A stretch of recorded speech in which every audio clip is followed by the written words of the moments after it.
हे video viral होत आहेत. समोर बघून सांगा की या ज्या महिला आहे या तुमच्या यांचं पद काय आहे पक्षामध्ये, यांचं नाव काय आहे आणि हा सगळा दिवाळी सिनेमाचा कार्यक्रम होता.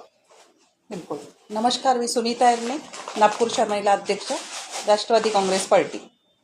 काल जो तुम्ही मीडियाच्या माध्यमातून एका महिलांबद्दल जे दाखवलेलं आहे, तुम्ही न्यूज बनवलेली आहे, हे फार चुकीची न्यूज बनवलेली आहे. जी शिल्पा शाहीर आहे ही महाराष्ट्रीय संस्कृतीची लावणीची सुपरहिट म्हटलं तरी चालते. आणि तुम्हाला माहीत आहे लावणी ही आपली महाराष्ट्राची आणबाण शान आहे आणि अशा महिला आपल्यासोबत जुळलेल्या आहेत. ती आपली एक पदाधिकारी आहे. नागपूर शहराला उपाध्यक्षही म्हणून तिची निवड झालेली आहे. आणि सर, आमचा जो काल कार्यक्रम होता, दिवाळी मिलनचा कार्यक्रम होता.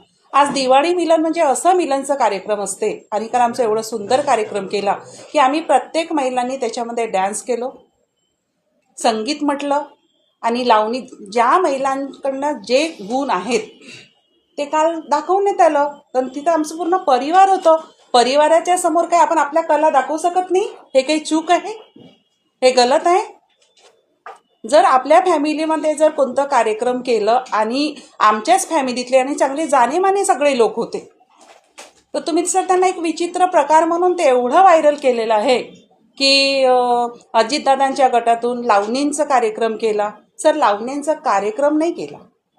काल माझ्या सगळ्या पदाधिकारी आल्या. मी म्हटलं बा, तिचं आत्ताच एक लावणी जी आहे आत्ताच तिची एक रिलीज झाली पुन्हा. तर म्हटलं तू थोडंसं हा मनोरंजनचा, दिवाळी मिलन म्हणजे मनोरंजनचा कार्यक्रम. तर तिने फक्त 5 ते 10 मिनटं, 5-10 मिनिटे नाही, 5-7 मिनटंच फक्त लावणीचं कार्यक्रम दाखवलं. आम्ही सगळ्या महिलांनी सहभाग घेतलं. आणि जर सर, मी एक राष्ट्रवादी काँग्रेस पार्टीची परिवारातली एक मुलगी आहे, पण एका फॅमिलीतली पण आहे. मला असं वाटते की कोणत्याही कलाकारांना की काही असं विचित्र तुम्ही बोलू नये. थँक्यू.